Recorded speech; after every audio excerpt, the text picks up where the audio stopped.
We are a nation obsessed with the weather.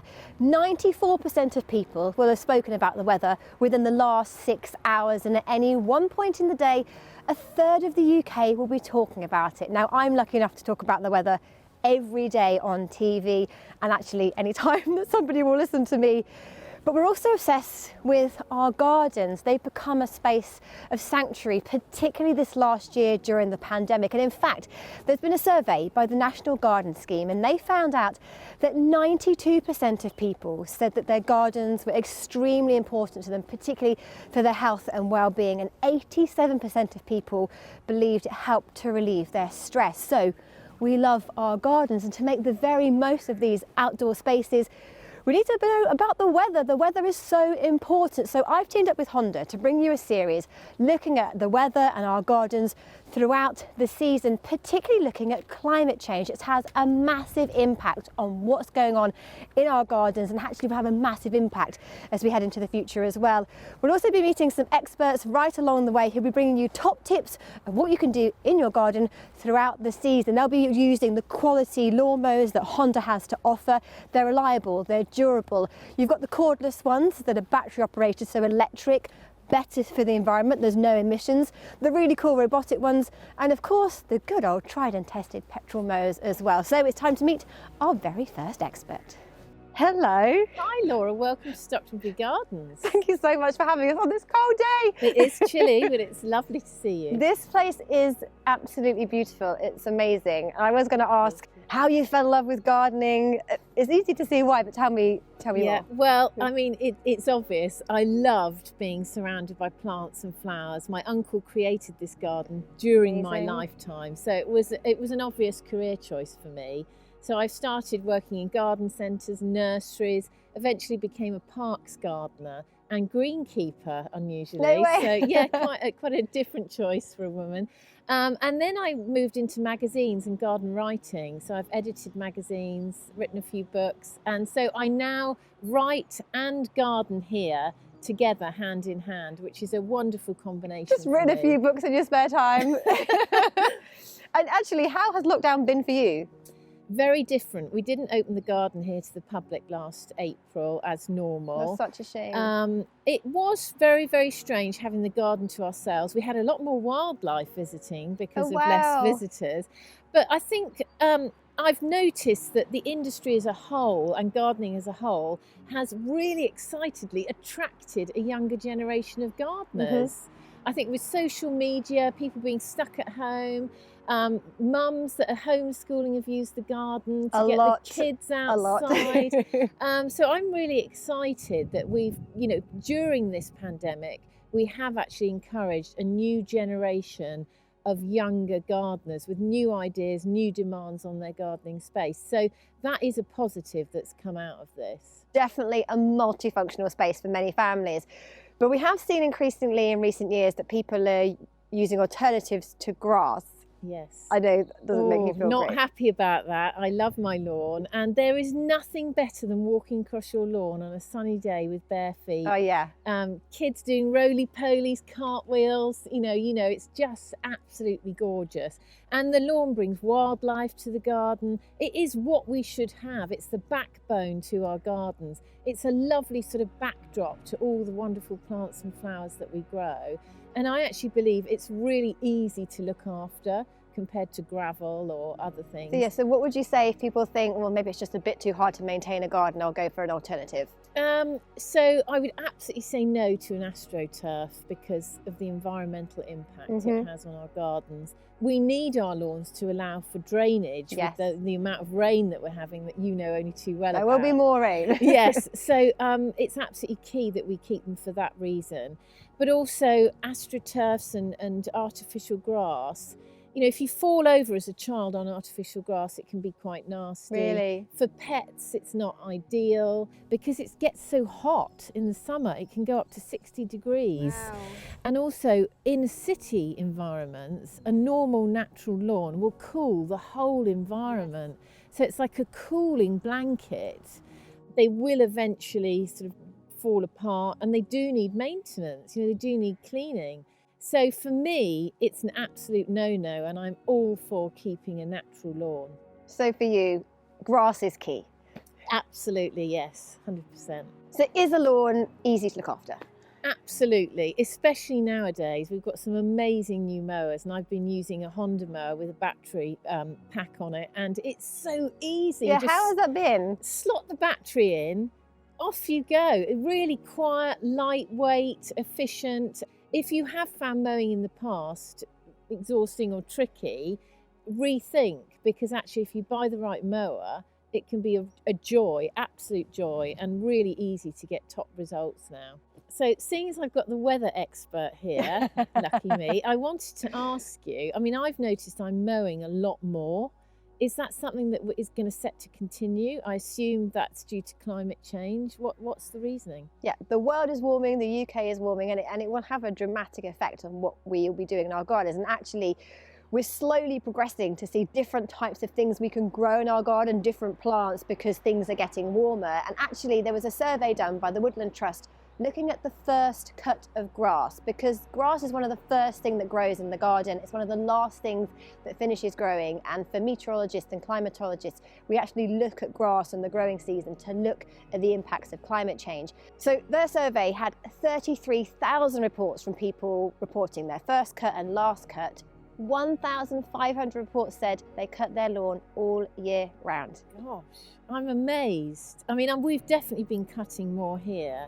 But we've got the issues, of course, of things being too wet, too cold as well. So keeping an eye on the weather is absolutely key for mowing. And March is a really tricky month because that's when our first cut begins across the UK.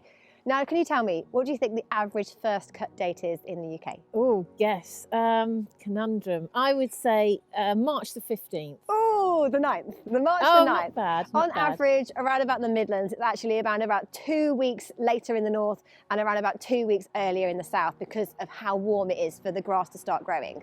So there you go. That's fascinating. I know, it really is amazing. And actually, the Met Office have done a report looking at growing degree days, the growing season right across the UK. And it's around about 8 months is our growing season at the moment, and that is expected to extend as things get warmer. So last year, 2020 for the UK was the third warmest year the UK has ever recorded, so near record breaking. But then the Met Office did a study looking at what would happen if we had no impacts of climate change at all. And the report found that the year we've just had, with no impacts of human-induced climate change, would happen once every 90 years.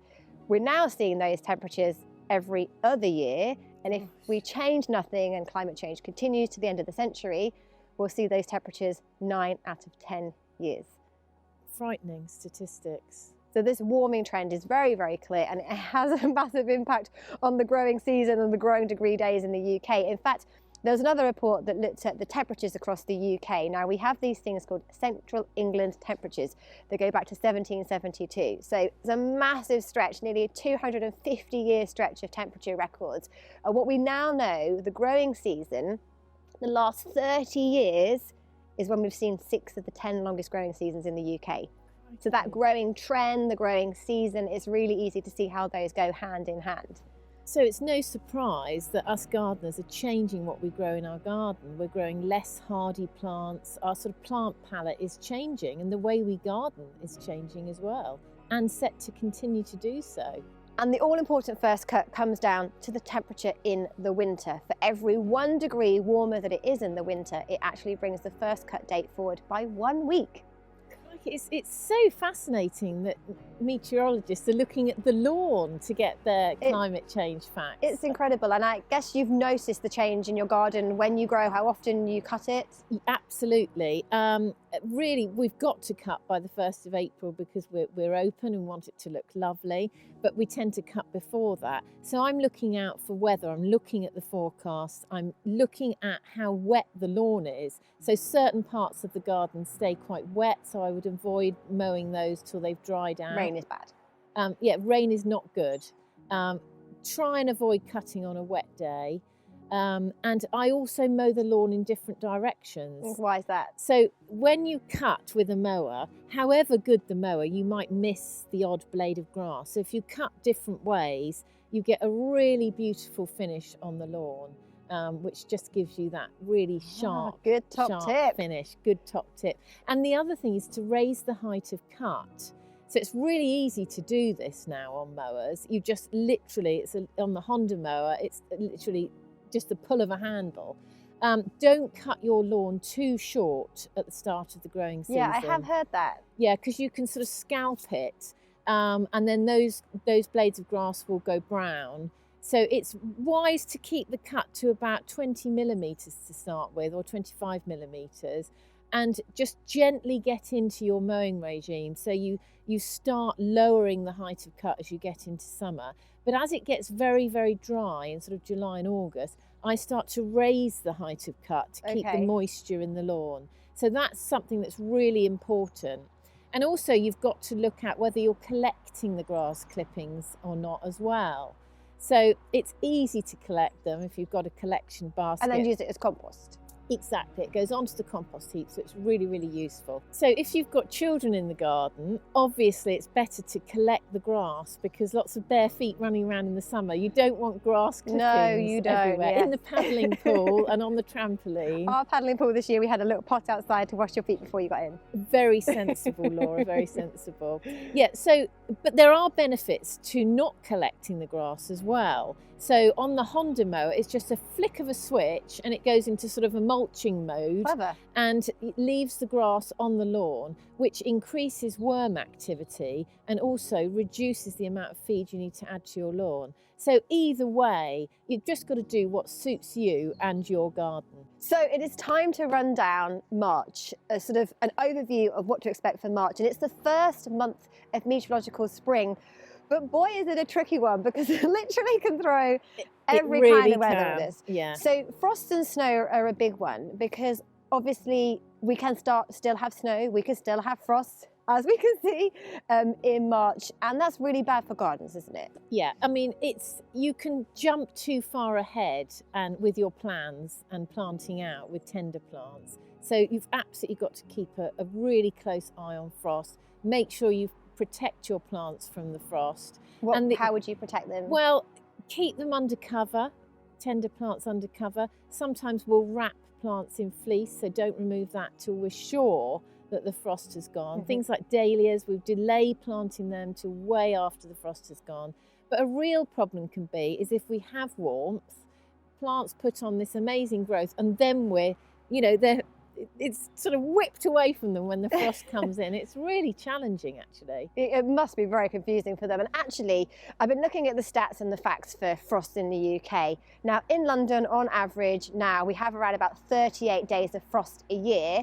With climate change and a warming world and our mediums emission scenario, by the end of the century, that would be down to just 8 days. Gosh, so we really are going to be growing very, very different plants. And further north, the impacts are less. So Stockton in Scotland, they have around about 55 days on average now, and that will go down to around about 40 days in the future.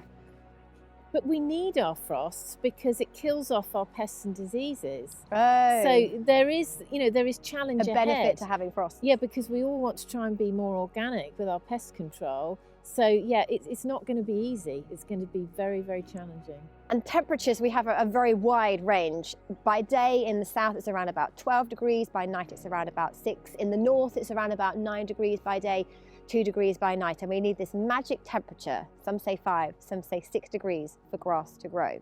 So we can get in and out and dip in and out of that, which is why I guess you see these fits and starts. Yes, absolutely. Yeah, you can see, especially if you want to sow new grass seed or lay new turf, you've really got to keep a sharp eye on that weather forecast and make sure you've got a sort of stretch of nice, mild, warm weather in which the seed will germinate. What's the difference in temperatures south and north? If I was gardening in the south and in the north, we're in the Midlands. Yes. So how will that affect us? From north to south, there can be a difference of 50 days into the first cut. So you'll be somewhere around about the middle. In the south, it will start first with that milder weather, and then the north will definitely be last. Oh, amazing. And actually rain for March, we can actually get quite a lot of it. We still have the legacy of our winter storms still hanging around. Scotland on average has around about 228 millimetres of rain a month.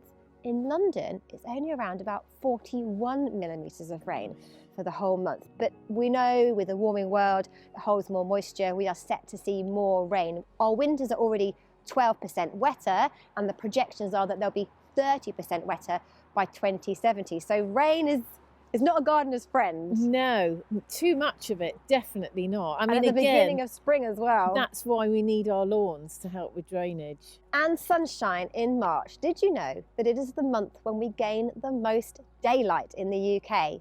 Hooray! 4 minutes a day on average. Actually, the south of the UK gets just shy of 2 hours extra daylight from the very first to the very last day of March. And in Scotland, they get 2 hours and 20 minutes of extra daylight. We need it I by know. then. Oh, it's a joy.